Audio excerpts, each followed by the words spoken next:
all Glens Falls. It's 8 o'clock.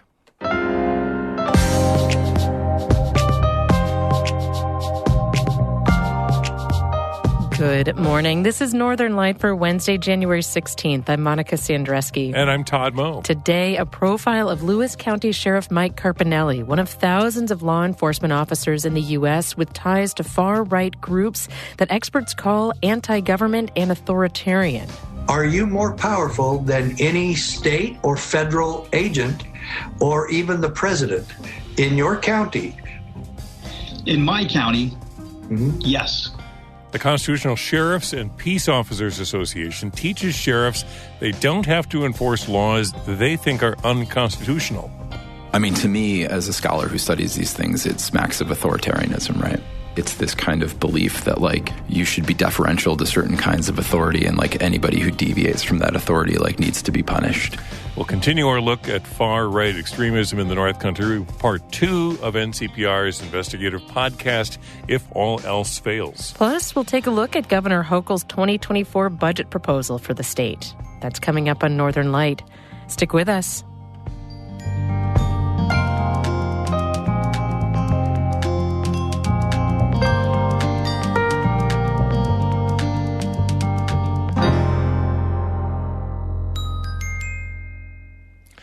Broadcast of Northern Light here on North Country Public Radio is supported by North Country Children's Museum, Potsdam, with hands-on and minds-on exhibits and programs for children 12 and under and their families. Open Wednesday to Sunday, 10 to 5, northcountrychildrensmuseum.org.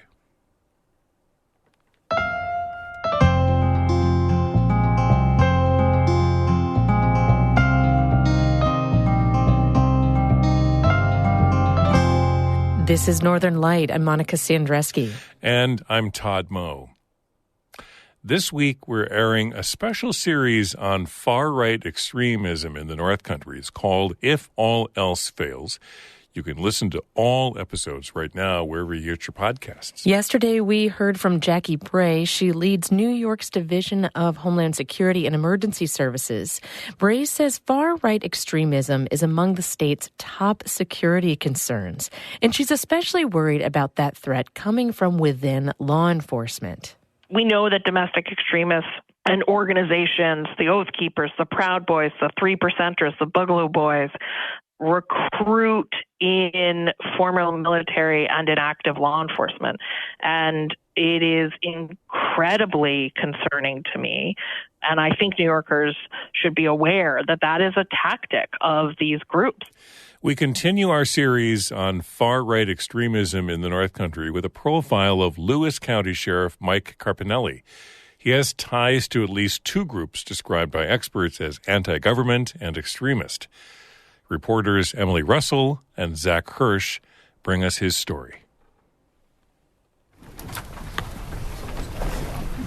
It's a cold February night back in 2020. Folks are packed inside the Lewis County Courthouse in Lowville. We want to thank you for coming today. You're speaking from the heart. People are overflowing into the hall, which is really not typical for a county board meeting. But this is a meeting about gun control.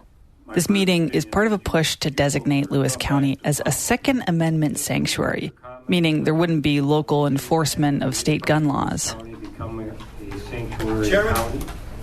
30 minutes in, a man who's been standing in the back walks to the front of the crowd. I get a opportunity to speak it, and I'd like to have a chance to talk as a sheriff of this county for the people that are here, okay? Yeah. Lewis County Sheriff Mike Carpinelli. He's in uniform and has a grave expression on his face. Carpinelli is all for the Second Amendment sanctuary idea. He turns to the crowd. This is no joke, Carpinelli says. This is the fight for your lives as you know it in a free republic. Freedom. Freedom. Freedom. You can hear the crowd is fired up behind him. Carpinelli calls Governor Andrew Cuomo a tyrant, says politicians in Albany are against people in Lewis County. But then there's something else Carpinelli says that goes beyond guns. He reminds the room where his allegiance lies. So tonight, I support everybody in this room, but I absolutely support the Constitution, the oath that I took. I will support that way before I'll support the state way before I'll support the county constitution or any other constitution. A few weeks later, Carpinelli emailed some colleagues about Second Amendment sanctuaries. He wrote, quote, "We will prevail, but not without a fight. It will be done with faith, education, elections, and force when necessary." Force when necessary. That kind of language worries state and federal counterterrorism officials. In the end, Lewis County did not become a Second Amendment sanctuary. But for the local gun rights crowd, Carpinelli was a hero. Still is. It's been moments like this that have made Carpinelli popular in Lewis County. While other conservative sheriffs in the North Country say they're obligated to follow state laws, Carpinelli basically says not necessarily. Carpinelli is part of an ideological movement among law enforcement officials around the country called the Constitutional Sheriffs, led by former Arizona Sheriff Richard Mack. Here he is speaking with Carpinelli in a video interview in 2022. Are you more powerful than any state or federal agent or even the president in your county? In my county, yes. Mack's group teaches sheriffs they don't have to follow laws they think are unconstitutional. And we should say very clearly here, experts tell us that ideology is authoritarian and dangerous. The Constitutional Sheriffs is considered a far-right anti-government movement. The sheriffs in that movement see themselves as the true patriots, the last line of defense against tyranny. We reached out to Carpinelli multiple times over the months. He turned down our interview request. We wanted to ask him about his legal philosophy and statements like this one from that same interview with Richard Mack. I believe in defending our country. If all else fails, then we know what we have to do. Then we know. But I don't believe yet that we're there yet.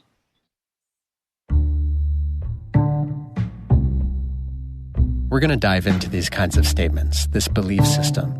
We'll look into Carpinelli's connections to the Constitutional Sheriffs and another group, the Oath Keepers. That's the militia at the center of the January 6th attack on the U.S. Capitol. The Oath Keepers were part of organizing an attack on our democracy. Law enforcement leaders should not have formal relationships with them, full stop.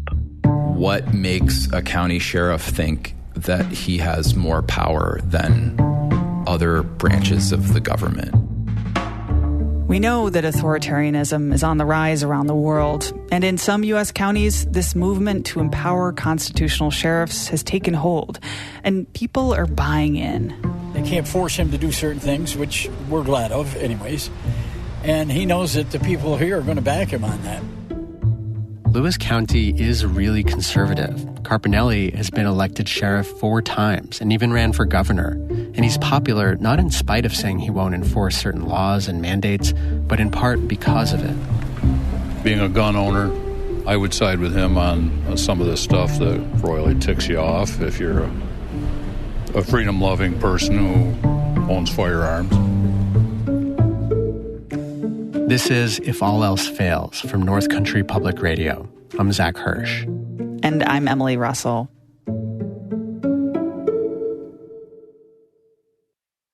First, a bit of backstory. Mike Carpinelli grew up in the Hudson Valley. He enlisted in the U.S. Army Reserve after high school. Carpinelli became a police officer in the mid-'80s. He worked in Kingston, in Rochester, and eventually moved to Lewis County. He started as a deputy, then was elected sheriff in 2011. Again, we reached out to Carpinelli several times for this story, and he did return one of our calls and left a voicemail. Yes, hello. I'll leave a message for Zach Hirsch. This is Sheriff Mike Carpinelli in Lewis County. I got your message, and this is my desk number if you'd like to call me back anytime. And we'll talk, and then I'll decide what we can do. Appreciate you reaching out to me. Thank you. Take care, Zach. Bye-bye. That was the only time we heard from Carpinelli. We called and emailed him after that, but never heard back. But eventually, Carpinelli posted about us on Facebook, calling us the, quote, leftist-leaning press. He wrote, quote, "I will not entertain an article that doesn't support our country." So we dug into a lot of his past interviews and public appearances, and it turns out Carpinelli's been really out front with his far-right views. We wanted to figure out how he went down this path, how he aligned himself with the far-right anti-government movement. And why his politics resonate with so many people. One thing was immediately clear. Gun rights play a central role in that story. New York Governor Andrew Cuomo signed a law that is the toughest gun law in the nation right now and tried to... In the wake of the Sandy Hook mass shooting, when 20 children and 6 adults were massacred at an elementary school in Connecticut, New York passed the SAFE Act. It was a new gun law banning high-capacity magazines and creating a registry for assault weapons, among other tight restrictions. Like many conservatives in the North Country, Carpinelli came out against the legislation. He rallied in Albany, and according to a Rochester newspaper, he said he would not enforce it. Signs calling for the SAFE Act to be repealed popped up all over the North Country, and Carpinelli's hardline stance really resonated with people here, still does today. People like Gene Stanford, who lives in the Lewis County village of Port Leyden. He's a good man for the Second Amendment, and in this area, that's a big thing. That's a big plus. To my knowledge, yes, there's some laws he don't have to deal with. Because he works for us, this is why he's doing what he's doing. The year the SAFE Act was passed, Carpinelli connected with Richard Mack, the founder of the Constitutional Sheriffs and Peace Officers Association. Here's Mack speaking at a far-right conference in 2021. We can take back America county by county and state by state. And if the state doesn't want to do it, then we'll do it county by county, one good sheriff at a time. That clip was in a recent video on the movement by the Arizona Center for Investigative Reporting. Constitutional sheriffs believe local authorities, not the federal government, have the final say in deciding what is and isn't constitutional. We should point out, legal scholars have told us they don't have the final say. And Rachel Goldwasser with the Southern Poverty Law Center says they're doing more than just pushing a fringe legal theory. Their goal is really to just radicalize every single sheriff in the country into determining that they're not going to follow particular federal and even state laws. Carpinelli was a keynote speaker at a Constitutional Sheriff's National Conference a few years ago.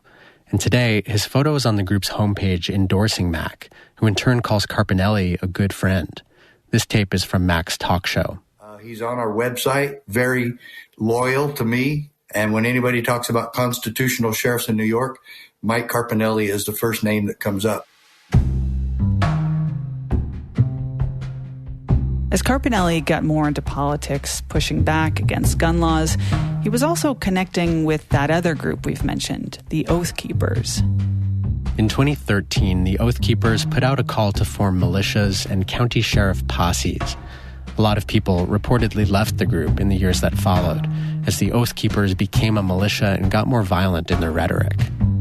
Despite that violent rhetoric, Carpinelli stuck by them. In 2016, he accepted the New York Oath Keepers Constitutional Sheriff Award. Today, a photo of him holding that award is the top image on his professional Facebook page. Rich Giardino is a Republican sheriff in nearby Fulton County. He's also very conservative. But when he was invited to join the Oath Keepers, he said no. Giardino knows Carpinelli personally, says he trusts him as a sheriff, but has hesitations about the groups he's connected to. It sounds good, Oath Keeper. You took an oath to the Constitution. Sounds great, but then stick with your oath to the Constitution. I think that some of the leadership in some of these places are too extreme, that I don't want my name to be attached to that message. The Oath Keepers played a key role in the January 6th attack on the U.S. Capitol. A mob threatened to hang members of Congress and Vice President Mike Pence. Multiple people died during and after the attack. For months, President Donald Trump and his allies had been falsely claiming that the election was stolen. On that day, Carpinelli was at a Stop the Steal rally in Albany. In a Facebook Live video, Carpinelli's speech sounded almost biblical. Don't be discouraged by what you hear from the tongues that are not of the pure, that have been poisoned. Months after January 6th, Oath Keepers founder Stuart Rhodes emailed his supporters, encouraging them to rally for people arrested in connection with the Capitol riot. We got that email chain through a Freedom of Information request, and Carpinelli is on that email chain. Carpinelli responded to Rhodes, writing, "Hi, Stuart. Good to hear you, sir," and told Rhodes he'd attended one of those rallies within the past week. The sheriff has said he does not condone the violence that happened on January 6th. But he's also downplayed the events and implications of that day, when Trump and his allies and rioters on the ground worked to delay the certification of the 2020 presidential election. Carpinelli also vouched for one of the people arrested for entering the Capitol, calling him a good friend. Someone from Lewis County wrote an op-ed about that statement, saying Carpinelli should, quote, hang his head in shame. But when we brought up January 6th in recent interviews in Lewis County, most people sounded more like this. I think the whole thing was pretty blown out of proportion. That's Cindy Nortz, who lives in Lowville.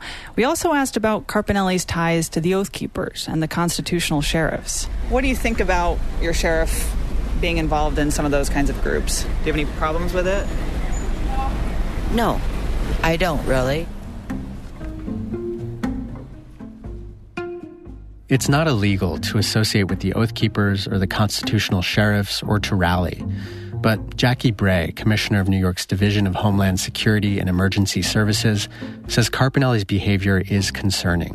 The Oath Keepers leaders have been convicted of seditious conspiracy and of organizing a coup against the democratic leadership of this country. There's nothing more offending to me than that. She's talking about the idea of democracy with a little d. In a democracy, voters elect politicians to make laws, and law enforcement, enforces those laws.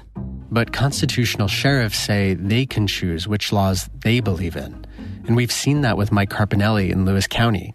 First over guns, and more recently, other big issues that affect a lot of people, like the pandemic. Carpinelli pushed back on state COVID mandates, refusing to enforce what he called an unlawful quarantine. Here he is at a county board meeting in 2021. For all of us to be such sheep and be in such fear is absolutely ridiculous. Now you're going to use a law enforcement official to try to get people to stay in their house? Not a chance from this guy. Then last summer, he waded into the culture war battle over gender identity in schools. In a Facebook Live interview, Carpinelli referred to gender policies as, quote, mind control. If any parent goes to school, they find out that the administration is pushing this pedophile, this anti-gender crap about who they are and what they are, and a parent feels that their child has been endangered by the school system, we'll send down a deputy or an investigator, and we will arrest that school teacher. Carpinelli is suggesting he could arrest someone for teaching something he doesn't agree with, not for something that's against the law. I mean, to me, as a scholar who studies these things, it smacks of authoritarianism, right? That's Joe Henderson. He's a professor at Paul Smith College in the Adirondacks. It's this kind of belief that, you should be deferential to certain kinds of authority, and, anybody who deviates from that authority, needs to be punished. Henderson and others who study extremism say this is why this kind of rhetoric matters. He says it's a local authority picking and choosing which laws to enforce, leaving an entire population potentially at the mercy of one person's ideology. How does somebody, on the one hand, believe that the government shouldn't tread on them while also being literally an agent of the state? And the way that's a smooth ideology, right, is that you believe that your interpretation of the state is the correct one. And there's another layer here. Carpinelli and many others in the constitutional sheriffs movement talk about God a lot. They say the Constitution was divinely inspired. John Finn, a government professor at Wesleyan University, says rooting the movement in religion takes it to another level. It means the local county sheriff is the ultimate bulwark against people messing around with God's work. So it allows them to imagine themselves as the great defenders of God's plan for America. Carpinelli is one of 8 constitutional sheriffs around New York and dozens across the country. As for the Oath Keepers, a leaked list showed at one point there were nearly 2,000 members in New York, including dozens in law enforcement. Drive around Lewis County and you'll see lots of signs in support of Mike Carpinelli. Some people still even have Carpinelli for Governor signs from a couple of years ago. We are now entering the town of Lowville. We drove around and talked to a lot of people, both in person and later over the phone. We wanted to figure out how Carpinelli's behavior, his embrace of a fringe ideology, is even possible. Here's what we know. First, plenty of people just aren't aware of any of that stuff. We asked Lydia Eastman from Glenfield about Carpinelli's connections to the Oath Keepers and constitutional sheriffs. I don't keep up with that. I don't even know what that means. But here's what Eastman does know about Carpinelli. I've seen a lot of his signs around. I've never had any encounters with him, but I know that he's helped a lot of my friends and family in the community. Second, there are people in Lewis County who are aware of those ties and his statements, and either love Carpinelli for it, like Gene Stanford, who we heard from earlier, or it's just not the most important thing about the sheriff. Like for Richard Defone, who's actually a former village judge from Lowville. He says you can't pick and choose which laws to follow, but overall... Well, I think he's done a good job as a sheriff. I think he brought innovations to the department, and the department's run pretty well. Some people in Lewis County are concerned about Carpinelli, but most didn't want to talk on tape, said they were scared of the repercussions. One county lawmaker, a Republican, also didn't want to talk on tape, but did give us some insight into the sheriff and his career, describing Carpinelli as the most popular politician in Lewis County. The people of Lewis County consistently elect him, the lawmaker said, adding, quote, "There's no secret about where he stands." For North Country Public Radio, I'm Emily Russell. And I'm Zach Hirsch.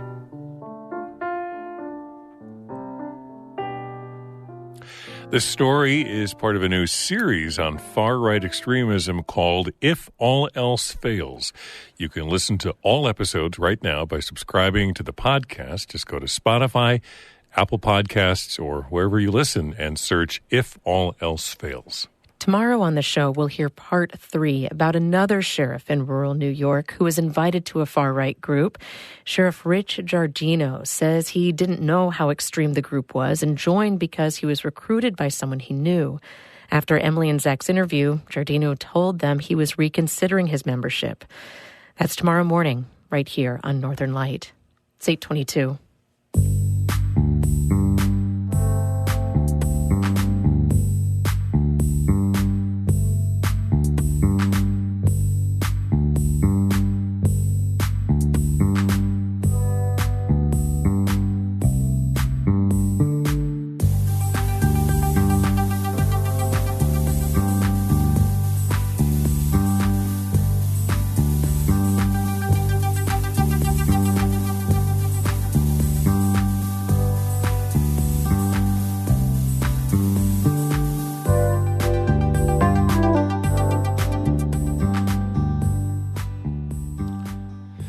In other news, Governor Kathy Hochul unveiled a $233 billion state budget plan yesterday. Karen DeWitt reports her proposal holds the line on spending increases and dips into the state's reserve funds to help pay for the migrant crisis. Hochul says while she plans to increase school aid by around 2.5% and spend more on the state-funded Medicaid health care program, the rate of spending will be far lower than record increases over the past 2 years. But the truth is, we can't spend like there's no tomorrow because tomorrow always comes. The governor's education plan sets up potential tensions with suburban state lawmakers. She's proposing to end a time-honored tradition known as Hold Harmless. It guarantees that no school district, even the state's wealthiest, ever receives less aid than they did the previous year. Hochul says some of those schools are sitting on very healthy reserves and could weather the change. A number of our school districts have actually exceeded the statutory limit of what they're able to hold in reserve because so much money has come from the federal government and state government. Now, of course, one would think that that could be used to reduce property taxes, but it's still being held in reserves. The governor also outlined more spending to shore up the state's mental health system, crack down on retail theft, and increase money to public colleges and universities. A housing plan scaled back from an unsuccessful proposal last year would require communities to sign a pro-housing pledge in order to receive grant monies, and she wants to revive a tax credit for real estate developers who include affordable housing in their projects. Hochul distanced herself from a push by progressive groups and some Democrats who control both houses of the legislature to raise taxes to pay for key programs. She made it clear that no new taxes will be part of a final spending plan, even if the Senate and Assembly try to include them. Yes, I will say no. No income tax increase. The governor's plan was immediately attacked by some of those progressive groups, including the state's Working Families Party. Co-director Jasmine Gripper says the governor is trying to balance her budget on the backs of working New Yorkers, who she says are already struggling with an affordability crisis. New York's wealthiest, the billionaires and millionaires, are doing great. They continue to thrive in New York, and asking them to do a little bit more to pay their fair share is a reasonable request. Hochul also received blowback from the state's largest healthcare workers union, SEIU 1199, along with the Greater New York Hospital Association. They decry Hochul's plans to hold the line on Medicaid increases, saying the state has to end drastic underfunding that they say has led to deep financial woes for many hospitals and eroded health care in low-income communities. Democratic Assembly Speaker Carl Hastie says he still needs to review the governor's plan more carefully, but he says he's not drawing any lines in the sand when it comes to higher taxes. I don't want to commit to anything until I talk to the members and we see what the wish list is. So I'm not ruling out raising revenue because I don't know where we are yet on spending. Hochul received praise for her budget plan from the state's Business Council, as well as the conservative-leaning budget watchdog group, the Empire Center, which credited the governor for telling it like it is. Hochul also detailed how much she thinks the state will have to pay to deal with the ongoing migrant crisis, which is bringing in over 13,000 asylum seekers a month to New York. She says she's budgeting nearly $2.5 billion to help house and feed the migrants. Some of that will come from the state's reserve funds. I am proposing that we draw $500 million from state reserves that are intended for one-time emergencies like this. The governor is planning a trip to Washington later this week to lobby for more federal aid and for immigration reform. In Albany, I'm Karen DeWitt for the New York Public News Network. The Franklin County Sheriff's Office is investigating after an inmate died at the county jail in Malone. The Adirondack Daily Enterprise reports a 32-year-old woman was unresponsive in her bed on the early morning of January 7th. Her name has not been released. Franklin County Sheriff Jay Cook says the preliminary investigation hasn't revealed suspicious activity. Investigators are still waiting on the autopsy results. The woman who crashed her pickup truck into a buggy in the town of Alexandria has pleaded guilty to 2 counts of criminally negligent homicide.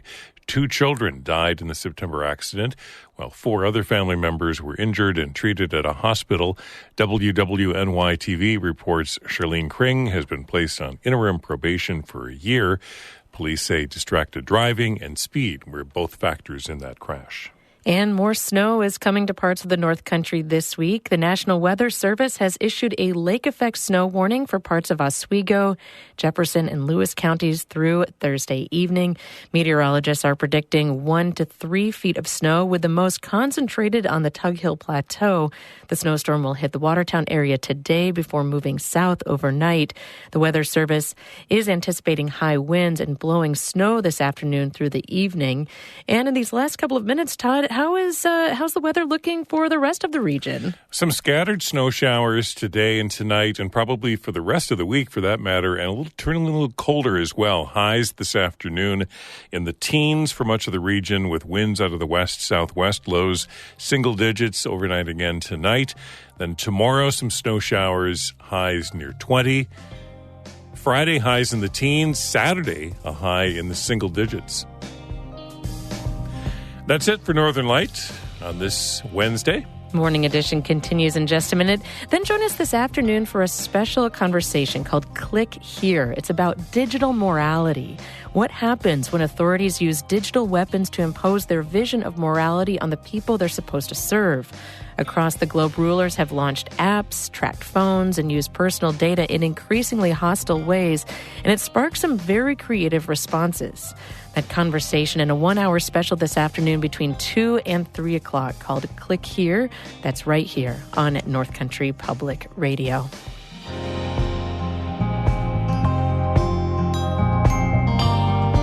I'm Todd Moe. Thanks for listening. And I'm Monica Sandreski. Be well.